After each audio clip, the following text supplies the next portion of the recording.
O dia em que minha filha adotiva gritou que eu não era sua mãe verdadeira foi o dia em que decidi mostrar a ela o verdadeiro significado da palavra família.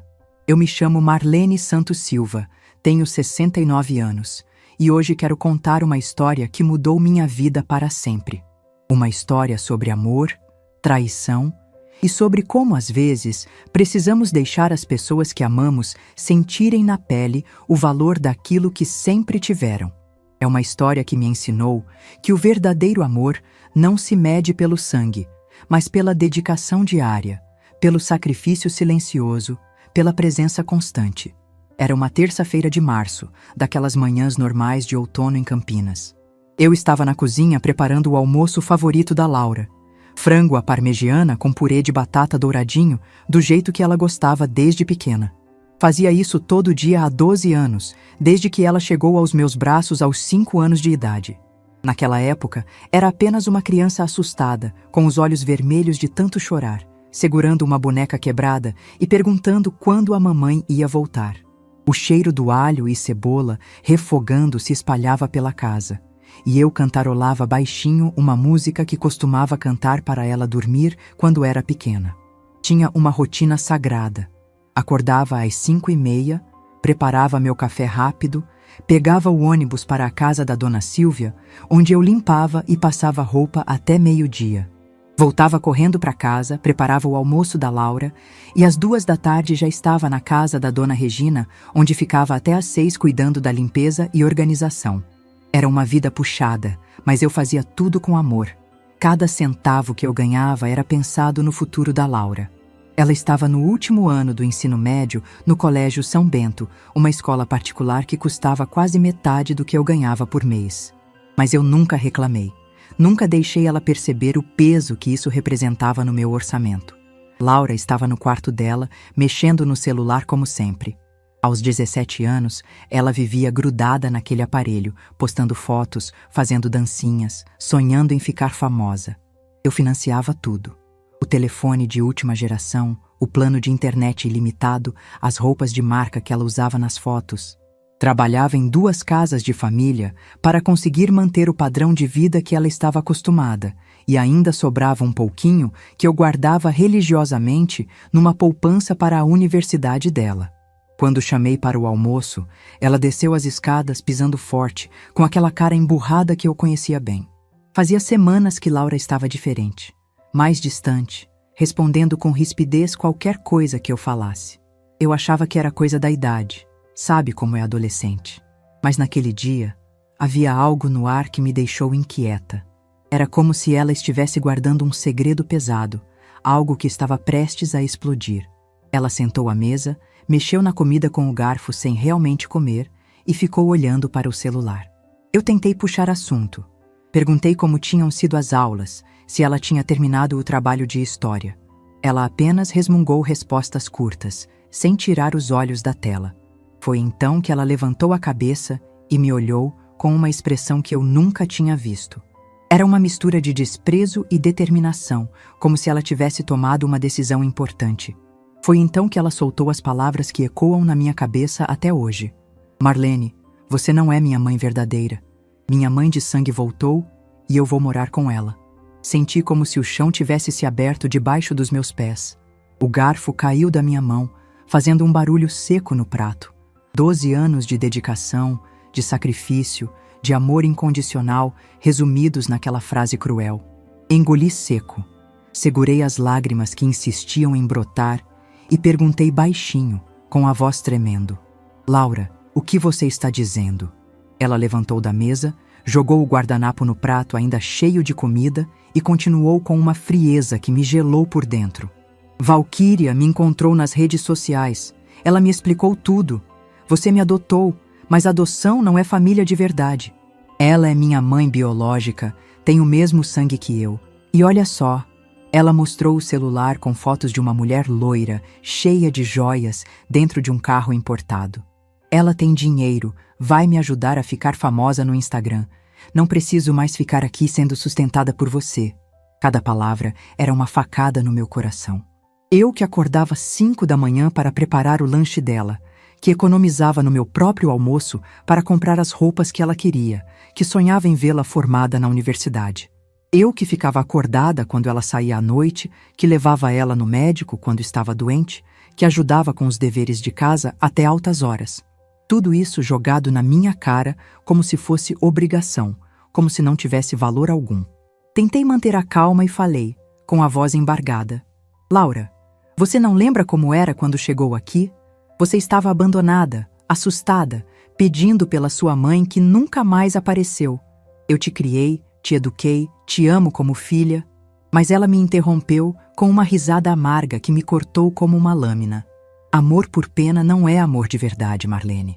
Valquíria me explicou que você me adotou porque se sentia sozinha. Mas agora ela voltou, e eu vou com ela. Naquele momento, alguma coisa se quebrou dentro de mim. Não era raiva, era uma lucidez fria e dolorosa. Era como se uma névoa tivesse se dissipado e eu conseguisse enxergar a realidade crua. Levantei da mesa com movimentos mecânicos, recolhi os pratos ainda cheios de comida e comecei a lavar a louça. Laura ficou ali parada, esperando que eu implorasse, que eu chorasse, que eu fizesse um escândalo. Mas eu não disse nada. Ela subiu para o quarto e ficou lá o resto da tarde, fazendo ligações animadas, organizando as coisas, cantarolando. Eu conseguia ouvir pelos barulhos que ela estava arrumando as malas, escolhendo as roupas, se preparando para a nova vida. Eu continuei na cozinha, lavando, arrumando, pensando. Pensando em como uma pessoa pode ser tão cruel com quem só lhe deu amor. Pensando em como 12 anos de sacrifício podem ser apagados por promessas vazias de uma desconhecida. Durante a tarde, eu olhei ao redor da casa e vi tudo que tinha sido construído para ela. O quarto pintado de rosa, com a cama que eu comprei parcelada em 12 vezes. A estante cheia de livros que eu ia comprando aos poucos. A televisão na sala que eu economizei meses para poder dar de presente no aniversário de 15 anos dela. O carro velho que eu comprei para ela ir à escola, que me custou 3 meses de salário. Quando anoiteceu, Laura desceu com 2 malas na mão e uma mochila nas costas.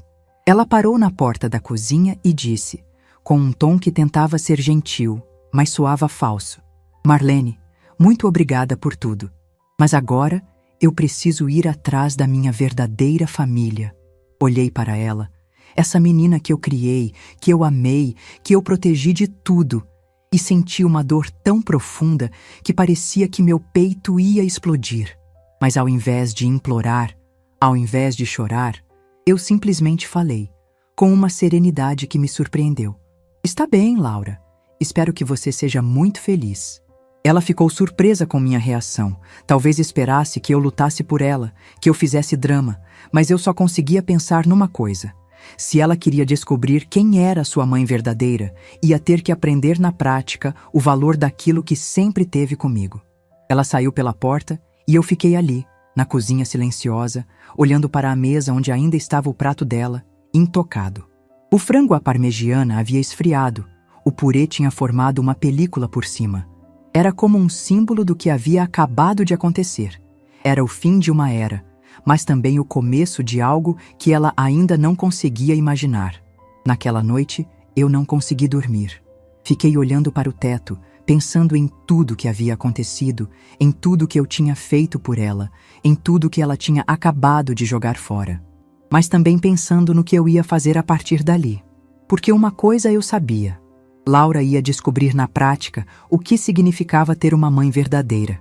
Naquela noite, depois que Laura saiu, eu fiquei sentada na poltrona da sala, olhando para as fotos espalhadas pela estante.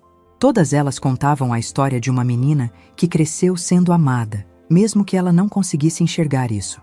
Havia fotos do primeiro dia de escola, da formatura do ensino fundamental, das festas de aniversário que eu fazia questão de organizar, mesmo trabalhando em 2 empregos. Eu lembrava de como ela chegou até mim, pequena e assustada, depois que a assistente social explicou que a mãe biológica havia simplesmente desaparecido. Ela deixou Laura numa creche, dizendo que voltaria em algumas horas, mas nunca mais apareceu. A criança ficou dias esperando, recusando-se a comer, chorando sem parar. Quando me procuraram para a adoção temporária, eu pensei que seria por pouco tempo. Nunca imaginei que me tornaria mãe para sempre. Durante esses primeiros meses, eu não dormia direito. Laura tinha pesadelos constantes, acordava gritando que queria sua mamãe. Eu ficava ao lado da cama dela, segurando sua mãozinha, cantando canções de ninar até ela se acalmar. Aos poucos, ela foi se acostumando comigo, me chamando primeiro de tia, depois de madrinha e, finalmente, de mãe.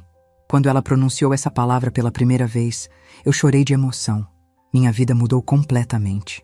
Eu, que sempre fui uma pessoa independente, que vivia sozinha há décadas, de repente me vi organizando tudo em função de uma criança. Mudei meus horários de trabalho, aprendi a cozinhar pratos que ela gostava, decorei um quarto inteiro pensando nos gostos dela. Cada sorriso dela era uma conquista, cada "te amo, mãe" valia todos os sacrifícios. Quando ela começou a crescer e fazer perguntas sobre sua origem, eu nunca menti. Expliquei que ela havia nascido de outra mulher, mas que eu a escolhi para ser minha filha. Ela parecia aceitar essa realidade com naturalidade. Nunca demonstrou curiosidade excessiva sobre o passado. Pelo contrário, ela dizia que eu era a mãe dela de verdade, que não importava de onde ela tinha vindo. Ao longo dos primeiros tempos, eu fiz tudo para que ela se sentisse segura e amada. Levava ela para passear no parque todos os domingos, íamos ao cinema, comprávamos sorvete na sorveteria do centro. Ela adorava quando eu contava histórias na hora de dormir. Sempre inventava aventuras onde ela era a princesa corajosa. Éramos uma família pequena, mas éramos felizes. Conforme ela foi crescendo, eu fazia questão de dar o melhor para ela. Matriculei ela numa escola particular, mesmo que isso significasse eu ter que trabalhar mais. Comecei a fazer faxinas nos finais de semana, aceitava trabalhos extras, tudo para que ela tivesse as mesmas oportunidades que as outras crianças. Nunca deixei ela perceber o peso financeiro que isso representava. Laura sempre foi uma menina inteligente e carinhosa. Ela me ajudava nas tarefas domésticas, fazia questão de me contar tudo sobre a escola, sobre as amigas, sobre os professores. Quando ela ficava doente, eu ficava ao lado da cama até ela melhorar. Quando ela tinha problemas na escola, eu ia conversar com os professores. Éramos uma parceria, uma cumplicidade que eu achava que duraria para sempre. Mas as coisas começaram a mudar quando ela entrou na adolescência. Ela passou a questionar mais minhas decisões, a comparar nossa vida com a de outras famílias. Começou a perceber que eu trabalhava muito, que não tínhamos tanto dinheiro quanto as famílias das amigas dela. Ela nunca reclamou diretamente, mas eu sentia que ela estava se envergonhando da nossa situação. Foi quando ela começou a se interessar mais pelas redes sociais. Passou a postar fotos constantemente, a se preocupar com curtidas e comentários. Eu achava que era coisa normal da idade, mas ela começou a ficar obcecada com isso. Passava horas se arrumando para tirar uma foto. Ficava triste quando não recebia a atenção que esperava. Era como se ela estivesse buscando uma validação que eu não conseguia dar. Ela começou a pedir coisas mais caras, roupas de marca, celular mais moderno, produtos de beleza que custavam uma fortuna. Eu fazia o possível para atender seus pedidos, mas às vezes tinha que dizer não. Ela ficava irritada, dizia que eu não entendia o que ela precisava, que eu estava prejudicando ela socialmente. Essas brigas me deixavam devastada, mas eu tentava ser compreensiva. Aos poucos, ela foi se afastando de mim. Não me contava mais sobre a escola, sobre os amigos, sobre os namoros. Quando eu tentava conversar, ela respondia com rispidez ou simplesmente me ignorava.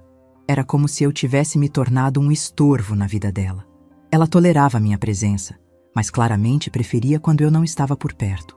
Um dia, ela chegou em casa com um presente caro, uma joia que eu sabia que não tinha como comprar. Quando perguntei de onde havia vindo, ela disse que uma amiga havia dado. Mas eu vi nos olhos dela que era mentira. Havia algo diferente nela, uma excitação que eu não conseguia identificar.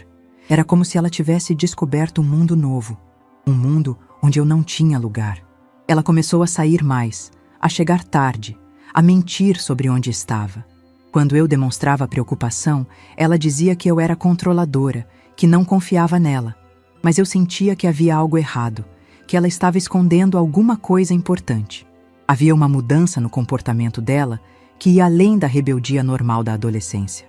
Comecei a notar que ela falava ao telefone baixinho, sempre trancada no quarto. Quando eu me aproximava, ela desligava rapidamente. Recebia mensagens constantemente, mas nunca me contava de quem eram. Era evidente que alguém estava ocupando um lugar muito importante na vida dela, alguém que ela preferia manter em segredo. Aos poucos, ela foi se tornando mais cruel comigo. Fazia comentários sobre minha idade, sobre minha situação financeira, sobre o fato de eu nunca ter me casado. Dizia que eu era limitada, que não entendia o mundo moderno, que ela precisava de mais do que eu podia oferecer. Cada palavra era uma facada, mas eu engolia a dor e continuava tentando agradá-la. Ela passou a questionar nossa família, nossa história, perguntava por que eu nunca havia me casado, por que eu havia escolhido adotar ao invés de ter filhos próprios. Essas perguntas vinham carregadas de uma malícia que me machucava profundamente. Era como se ela estivesse duvidando dos meus sentimentos, questionando a sinceridade do meu amor. Uma noite, ela me disse que não precisava mais de mim, que já era grande o suficiente para cuidar de si mesma. Falou que eu havia cumprido meu papel, mas que agora ela queria liberdade. Disse que me agradecia por tudo, mas que nossa relação estava ficando sufocante. Essas palavras me despedaçaram, mas eu tentei manter a calma e conversar com ela. Expliquei que meu amor não era uma prisão, que eu só queria o melhor para ela. Mas ela revirou os olhos e disse que eu não entendia nada sobre a vida dela, que eu era uma pessoa do passado, que ela precisava de alguém mais conectado com o mundo atual. Naquele momento, eu percebi que havia perdido ela, que alguém havia conseguido convencê-la de que eu era o problema. Nos dias seguintes, ela mal falava comigo. Comia em silêncio, respondia com monossílabos, evitava minha presença. Eu tentava manter a normalidade, mas era evidente que ela estava contando os dias para sair de casa. Havia uma frieza no olhar dela que me gelava por dentro. Era como se ela já tivesse partido, mesmo ainda estando fisicamente ali. Eu continuava cuidando dela, preparando suas refeições, lavando suas roupas, mantendo a casa em ordem. Mas fazer tudo isso sem receber um sorriso, sem ouvir um obrigado, sem sentir carinho, era devastador. Era como cuidar de uma estranha que tolerava minha presença por conveniência. Comecei a perceber que ela estava se preparando para algo. Organizava os documentos, separava roupas, fazia ligações misteriosas. Havia uma ansiedade nela, uma contagem regressiva que eu não conseguia decifrar. Quando eu perguntava o que estava acontecendo, ela dizia que não era nada, que eu estava paranoica. Uma tarde, ela me pediu para ver seus documentos pessoais. Disse que precisava para um trabalho da escola, mas eu sabia que era mentira. Ela estudou cada papel com atenção, como se estivesse procurando algo específico. Fez perguntas sobre detalhes que nunca havia questionado antes, sobre a adoção, sobre a família biológica. Eu respondi com paciência, mas percebi que ela estava comparando minha versão com outra que havia escutado. Havia uma desconfiança no olhar dela, como se ela duvidasse da minha sinceridade. Quando terminei de explicar, ela apenas disse que estava tudo claro agora e subiu para o quarto com os documentos. Naquela noite, ela não jantou comigo. Disse que não estava com fome, mas eu sabia que ela estava evitando minha presença. Fiquei sozinha na mesa, olhando para o prato vazio dela, sentindo um vazio crescer no meu peito. Era como se ela já tivesse partido, mesmo ainda estando fisicamente na casa. Eu comecei a perceber que todo o meu esforço, toda a minha dedicação, estava sendo interpretado de forma errada. Ela via meus sacrifícios como obrigação, meu amor como dependência, minha presença como um peso. Alguém estava reescrevendo nossa história, pintando-me como uma pessoa que se aproveitou da situação, que a adotou por interesse próprio. Mas eu continuava tentando. Preparava os pratos que ela gostava, comprava as coisas que ela pedia, mantinha a casa do jeito que ela preferia. Mesmo sentindo que estava perdendo ela, eu não conseguia parar de tentar reconquistar seu amor. Era mais forte do que eu, esse instinto de mãe que não se apaga facilmente. Até que chegou aquela manhã terrível, quando ela finalmente revelou o que estava acontecendo por trás de toda aquela mudança. Quando ela falou sobre Valquíria, sobre a mãe biológica que havia voltado, tudo fez sentido. Todas as mentiras, todos os segredos, toda a frieza dos últimos tempos. Ela havia escolhido acreditar em uma fantasia ao invés de valorizar a realidade que eu havia construído para ela. Mas mesmo depois de tudo que ela disse, mesmo depois de toda a crueldade daquelas palavras, eu ainda sentia pena dela. Porque eu sabia que ela estava sendo enganada, que estava prestes a descobrir uma verdade muito dolorosa. E por mais que meu coração estivesse despedaçado, eu ainda a amava o suficiente para esperar que ela voltasse quando percebesse seu erro. Na manhã seguinte, acordei com os olhos inchados de tanto chorar. A casa estava em silêncio, um silêncio diferente, vazio. Pela primeira vez em muito tempo, eu não tinha que acordar pensando no café da manhã da Laura, no lanche da escola, nas roupas que ela ia usar. Era uma liberdade estranha, dolorosa, que eu não sabia como lidar. Fui até o quarto dela e abri a porta devagar. A cama estava desarrumada, o guarda-roupa meio aberto, algumas roupas espalhadas pelo chão. Ela havia levado apenas o essencial, deixando para trás tudo que eu havia comprado com tanto sacrifício. Os livros da escola estavam empilhados na mesa, os cadernos jogados de qualquer jeito.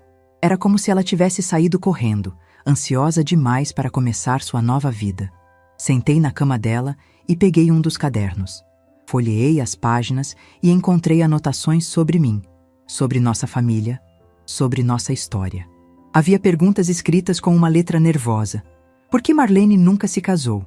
Ela me adotou por pena? O que ela ganha com isso? Cada pergunta era uma punhalada no meu coração. Alguém havia plantado essas dúvidas na cabeça dela. Alguém que queria destruir tudo o que construímos juntas. Fechei o caderno e comecei a recolher as roupas do chão. Mesmo machucada, mesmo abandonada, eu ainda sentia a necessidade de cuidar das coisas dela. Era um instinto que eu não conseguia controlar. Dobrei cada peça com cuidado, coloquei tudo no guarda-roupa, arrumei a cama. Era uma forma de manter ela perto, de fingir que ela ainda fazia parte da minha vida. Quando terminei de arrumar o quarto, fui para a cozinha preparar meu café. Automaticamente coloquei 2 xícaras na mesa, como fazia todos os dias. Quando percebi o que havia feito, senti um nó na garganta. Guardei a xícara extra e me sentei sozinha, olhando para o lugar vazio onde ela sempre se sentava. Foi então que meu telefone tocou. Era um número desconhecido, mas alguma coisa me disse para atender. Do outro lado da linha, ouvi uma voz feminina que eu não reconhecia. Alô, é a Marlene? Aqui é a Valquíria, a mãe da Laura. Senti meu coração disparar. Finalmente eu ia conhecer a mulher que havia roubado minha filha. Ela continuou falando, com uma voz doce mas falsa. Queria agradecer por ter cuidado da minha filha todos esses anos. Sei que você fez o seu melhor, mas agora ela está onde deve estar, comigo, com sua família verdadeira. Cada palavra era calculada para me machucar, para me fazer sentir que eu era apenas uma substituta temporária. Tentei manter a calma e perguntei: como ela está? Ela está bem? Valquíria riu, uma risada que me gelou por dentro. Ela está ótima, muito feliz. Sabe, ela me contou que você sempre foi muito controladora, que não deixava ela viver a vida dela. Mas agora ela está livre, pode ser quem ela realmente é. Senti uma raiva crescer dentro de mim. Controladora? Eu que sacrifiquei tudo por ela? Eu que trabalhei em 2 empregos para dar a ela o melhor? Mas respirei fundo e falei: Valquíria, você abandonou ela quando era criança. Eu que criei, eu que cuidei, eu que estive presente em todos os momentos importantes. Ela interrompeu com impaciência. Olha, Marlene, eu não liguei para discutir o passado. Você cumpriu seu papel, eu agradeço, mas agora acabou. Laura não precisa mais de você. Ela tem uma família de verdade agora, pessoas que entendem ela, que podem dar o que ela merece. Naquele momento, alguma coisa se rompeu dentro de mim. Não era mais dor, era uma lucidez fria e necessária. Eu falei com uma serenidade que me surpreendeu. Está bem, Valquíria. Espero que vocês sejam muito felizes juntas. Mas tem uma coisa que você precisa saber. A partir de hoje, eu vou cancelar tudo o que estava pagando para Laura. A escola particular, as aulas extras, o convênio médico, o carro, a poupança para a universidade, tudo. Houve um silêncio do outro lado da linha. Depois, ela gaguejou. Como assim? Você não pode fazer isso. Eu continuei, cada palavra pesada de decisão. Posso sim. Ela quis descobrir quem é sua mãe verdadeira. Então agora, vocês vão ter que se virar sozinhas. Se você pode dar tudo o que ela merece, não vai ter problema algum, não é? Valquíria começou a tagarelar, dizendo que era uma atitude infantil, que eu estava sendo vingativa. Mas eu desliguei o telefone no meio da conversa. Não tinha mais nada a discutir. Se Laura queria uma mãe verdadeira, ia descobrir na prática o que isso significava. Nos dias seguintes, comecei a executar minha decisão. Primeiro, liguei para a escola particular onde Laura estudava. Expliquei a situação e cancelei a matrícula. A secretária ficou surpresa, perguntou se Laura ia se transferir para outra escola. Eu disse que não sabia, que agora isso era responsabilidade da família biológica dela. Depois, fui até a concessionária onde havia comprado o carro para Laura. Expliquei que como eu havia comprado para dar de presente nos seus 18 anos e como ela havia saído antes do aniversário, não fazia mais sentido ela ficar com ele. O vendedor tentou me convencer a continuar pagando, mas eu fui irredutível. Cancelei também o plano de saúde dela, as aulas de inglês, a academia.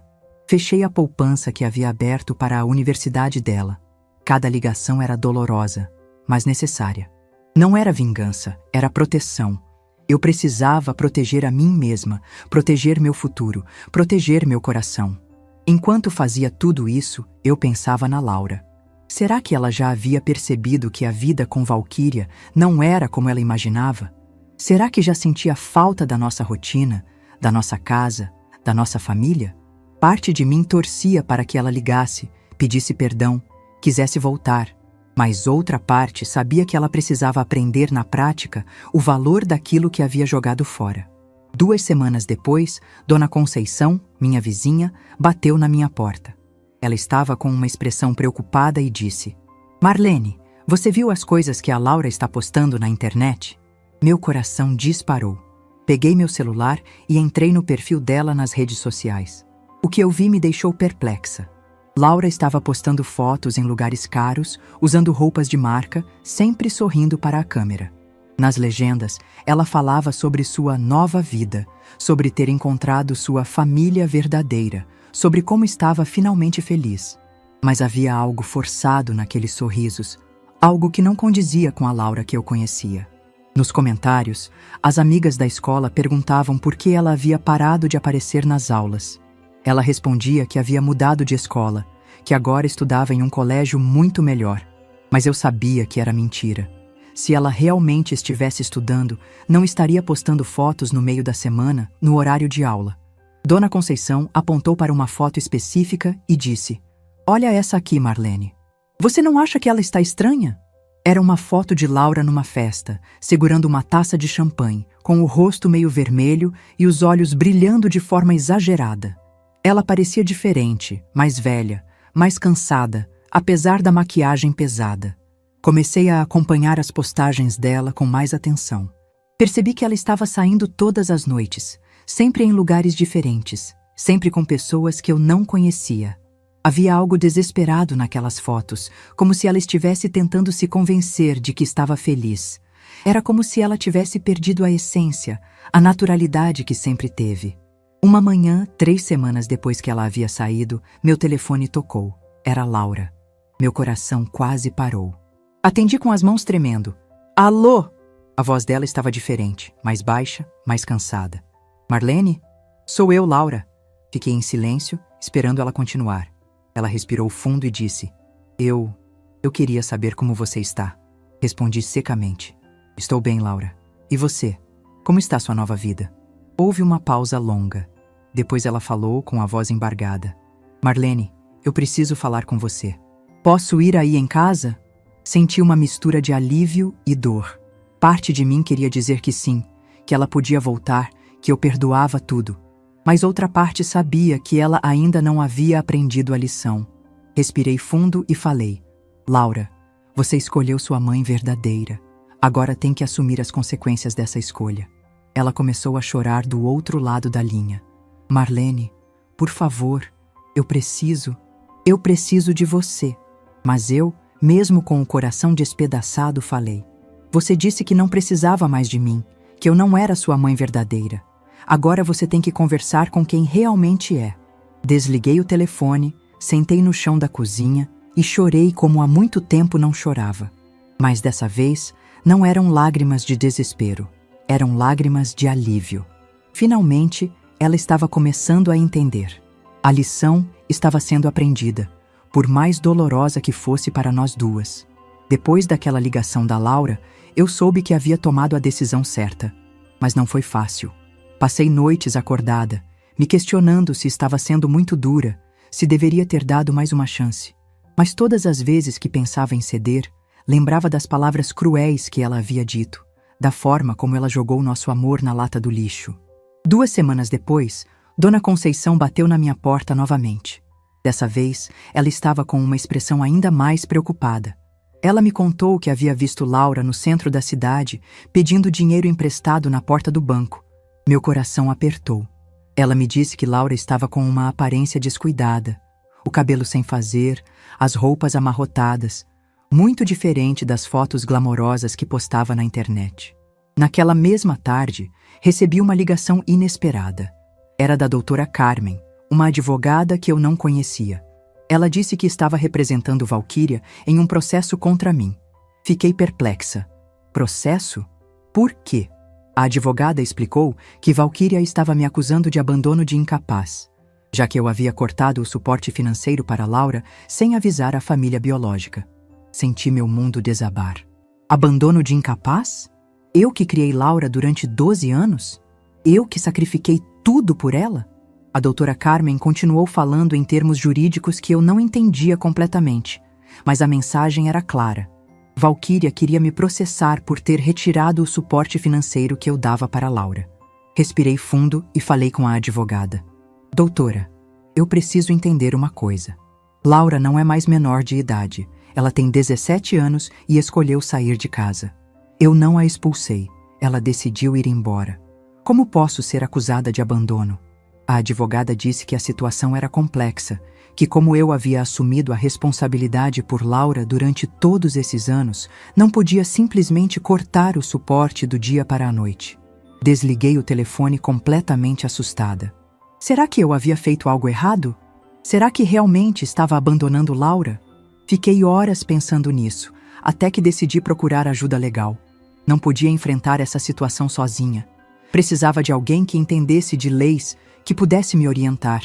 No dia seguinte, fui ao escritório da doutora Helena, uma advogada que Dona Conceição havia me recomendado.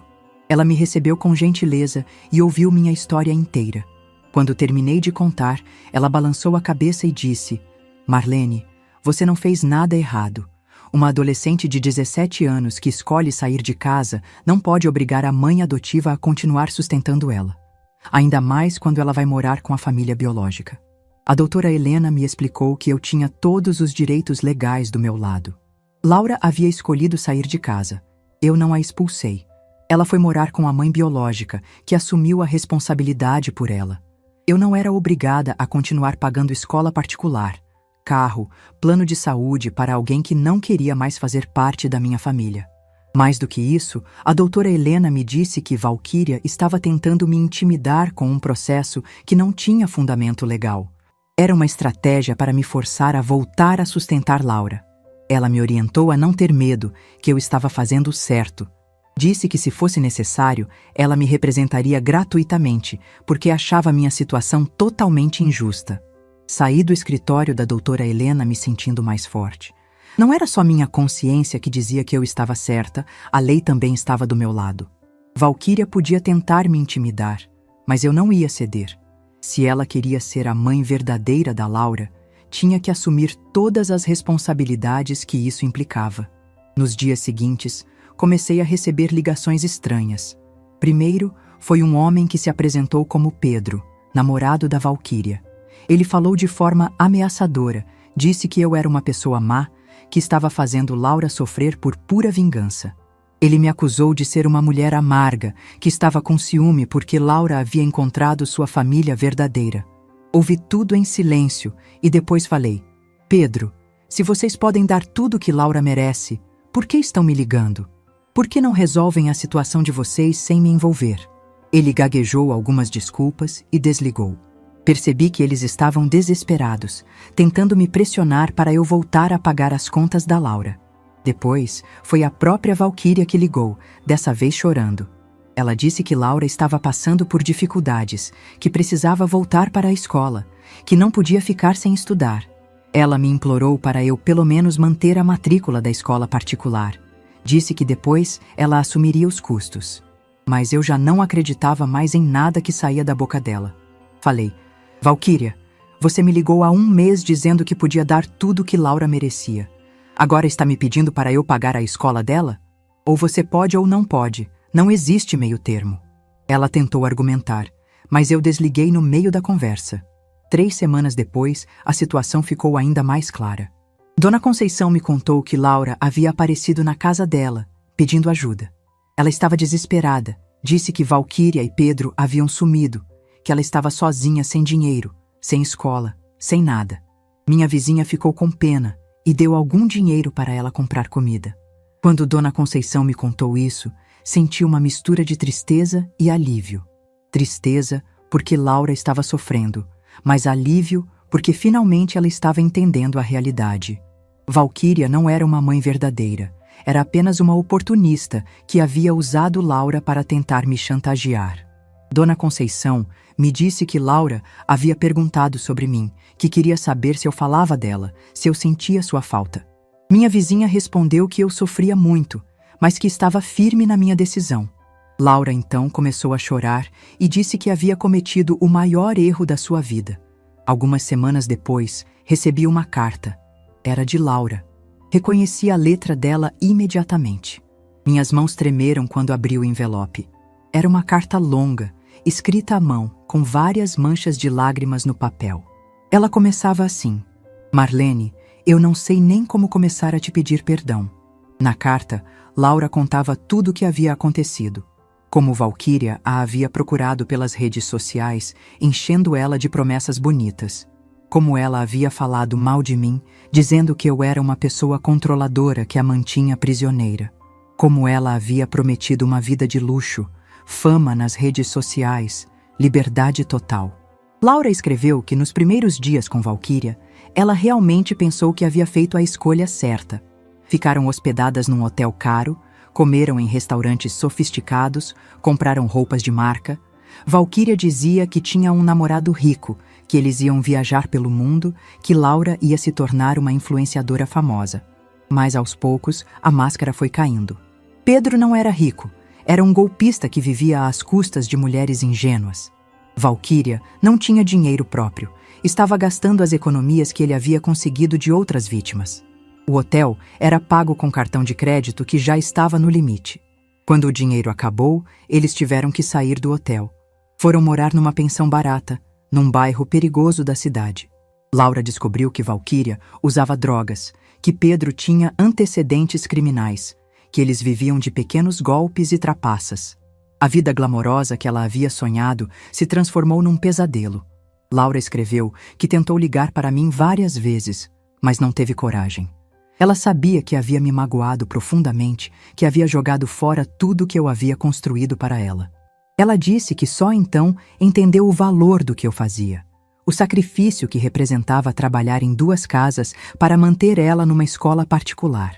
No final da carta, ela me pediu uma chance. Dizia que estava disposta a recomeçar do zero, que queria provar que havia aprendido a lição. Ela sabia que não merecia perdão, mas implorava para eu pelo menos conversar com ela.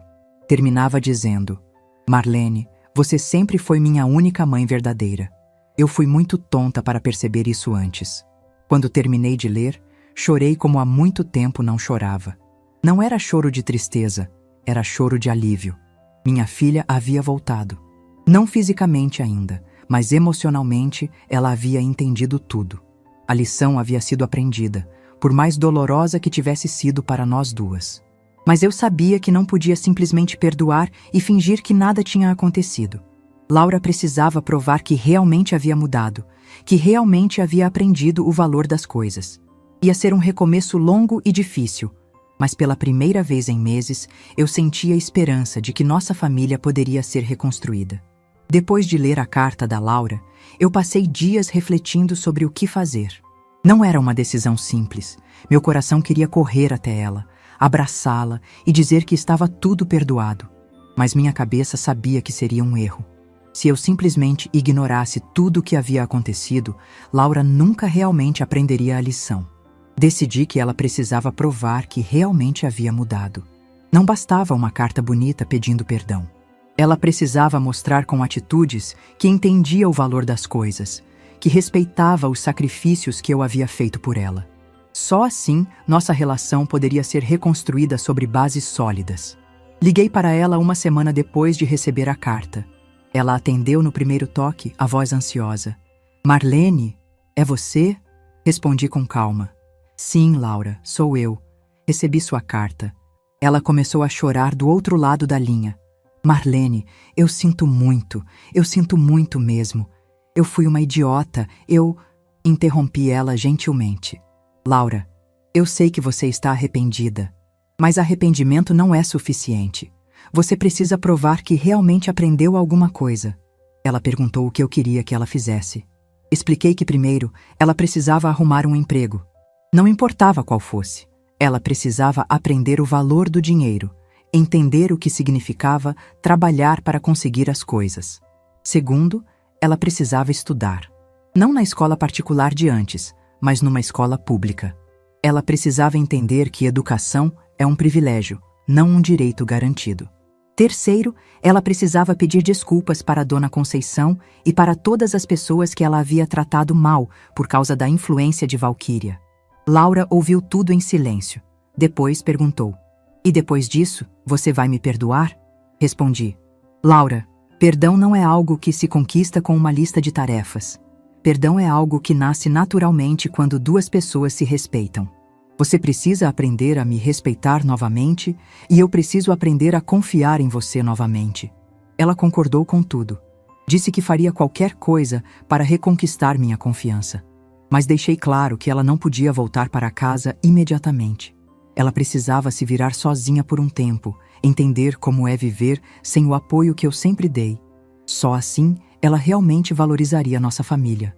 2 semanas depois, Laura me ligou para dizer que havia conseguido um emprego numa lanchonete. O salário era baixo.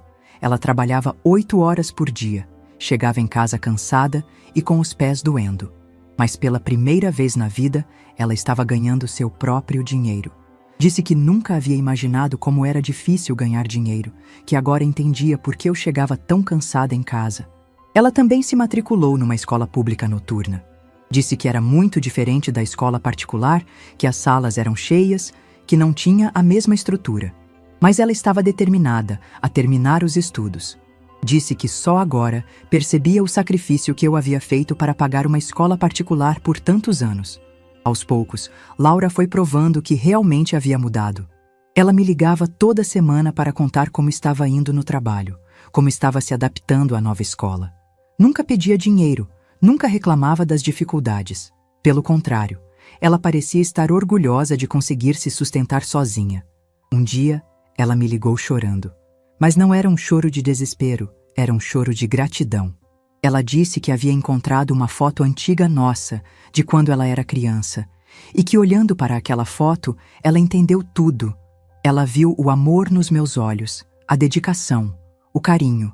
Disse que só agora, sendo adulta, conseguia compreender a dimensão do que eu havia feito por ela. 3 meses depois, Laura me pediu para encontrar ela num café do centro. Quando cheguei, levei um susto. Ela estava completamente diferente. Não tinha mais aquela arrogância de antes, aquele ar de superioridade. Ela parecia mais madura, mais humilde, mais real. Estava com uma roupa simples, sem maquiagem exagerada, com o cabelo natural. Ela me pediu desculpas novamente, mas dessa vez foi diferente. Não era um pedido de desculpas desesperado, era um pedido sincero, maduro. Ela me disse que havia entendido a diferença entre uma mãe de verdade e uma mãe biológica. Que mãe de verdade é quem cria, quem educa, quem está presente nos momentos difíceis. Laura me contou que havia procurado Valquíria para confrontá-la. Ela queria entender por que ela havia abandonado ela quando criança, porque só havia voltado agora. Valquíria disse que estava passando por dificuldades na época, que não tinha condições de criar uma filha. Mas Laura percebeu que ela estava mentindo, que ela havia abandonado ela por pura irresponsabilidade. Mais do que isso, Laura descobriu que Valquíria havia feito a mesma coisa com outros filhos. Ela teve mais 2 filhos depois dela, e também abandonou os 2. Era um padrão, uma forma de viver sem assumir responsabilidades. Laura entendeu que ela não era especial para Valquíria. Era apenas mais uma filha que ela havia usado para tentar se beneficiar. Naquele encontro, Laura me disse que queria voltar para casa. Mas não como antes, não como uma filha mimada que recebia tudo pronto. Ela queria voltar como uma filha responsável, que contribuía para a família, que respeitava os sacrifícios que eu fazia. Ela propôs pagar uma parte das contas da casa com o salário do trabalho dela. Eu fiquei emocionada, mas ainda mantive a cautela. Disse que ela podia voltar, mas que nossa relação seria diferente. Não haveria mais escola particular, não haveria mais carro, não haveria mais mordomias. Ela teria que continuar trabalhando, continuaria estudando na escola pública e teria que ajudar nas despesas da casa. Laura concordou com tudo. Disse que não queria mais a vida fácil de antes, que queria uma vida verdadeira, baseada em esforço e conquista. Ela disse que havia aprendido que as coisas mais valiosas da vida não são compradas com dinheiro, são construídas com dedicação e carinho. Quando Laura voltou para casa, foi como se uma filha diferente tivesse entrado pela porta. Ela ajudava nas tarefas domésticas sem eu pedir. Chegava cansada do trabalho, mas sempre com um sorriso. Estudava à noite com uma dedicação que eu nunca havia visto antes. Era como se ela tivesse crescido 10 anos em alguns meses. Ela também mudou completamente sua postura nas redes sociais. Parou de postar fotos glamorosas, de fingir uma vida que não tinha. Passou a postar sobre sua rotina de trabalho, sobre os estudos, sobre as pequenas conquistas do dia a dia. Ela disse que não queria mais viver uma mentira, que queria ser autêntica. Aos poucos, nossa relação foi se reconstruindo. Não era mais a relação de antes, era algo novo, mais maduro, mais verdadeiro. Laura me respeitava de uma forma que nunca havia respeitado antes. Ela valorizava cada gesto meu, cada sacrifício, cada momento que passávamos juntas. Um dia, ela me disse uma coisa que me marcou profundamente. Marlene, eu demorei muito para entender, mas agora eu sei que você não me adotou porque estava sozinha. Você me escolheu porque me amava. E esse amor foi o que me salvou, mesmo quando eu não conseguia enxergar. Hoje, quando olho para trás, eu sei que fiz a coisa certa. Não foi fácil, não foi indolor, mas foi necessário. Laura precisava aprender que amor verdadeiro não é dar tudo o que a pessoa quer, é dar tudo o que a pessoa precisa para crescer. Às vezes, o maior ato de amor é dizer não, é deixar a pessoa enfrentar as consequências dos próprios atos. Nossa família foi reconstruída sobre bases mais sólidas. Laura aprendeu a me valorizar. Eu aprendi a confiar nela novamente. Não foi uma história de vingança, foi uma história de crescimento. E o amor, mesmo ferido, mesmo testado, sempre encontra um caminho de volta quando é verdadeiro. Valquíria tentou processar ela mais uma vez, mas Laura nem se abalou. Ela disse que não tinha medo de uma mulher que havia passado a vida inteira fugindo das responsabilidades. Ela havia aprendido que família não é quem te promete o céu. É quem te ajuda a construir sua própria escada para chegar lá. Hoje, quando vejo Laura trabalhando, estudando, lutando pelos seus sonhos, eu me sinto orgulhosa. Não apenas por ela ter me escolhido como mãe novamente, mas por ter se tornado a mulher forte e responsável que eu sempre soube que ela podia ser. Às vezes, é preciso perder tudo para descobrir o que realmente importa. E o que realmente importa é o amor que se constrói todos os dias, tijolo por tijolo, gesto por gesto, sacrifício por sacrifício. Se essa história tocou seu coração, deixe seu like, se inscreva no canal e comente aqui embaixo. No meu lugar, o que você faria? Sua mensagem pode iluminar o dia de alguém.